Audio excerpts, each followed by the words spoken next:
That's definitely the attitude you exude, man. I mean, I'm just gonna outwork you because there've been several fights where you lose the first round. I'm like, that's a tough one, and then you come back at the end and just take it.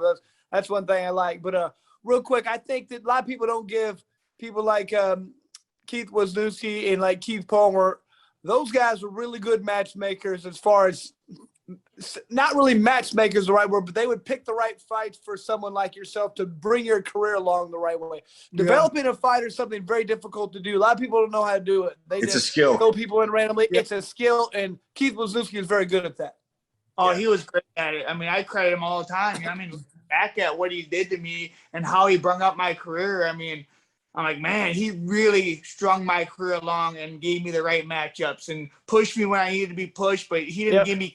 Like, you see these guys are like, I'm ready, and they get killer after killer after killer, and they're not getting the matchups they really need.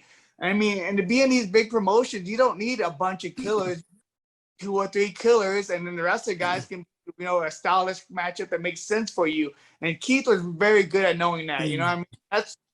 That's the one thing that was different. Like, he wasn't in it just for the money. He cared about the fights. He cared about the sports. You know what I mean?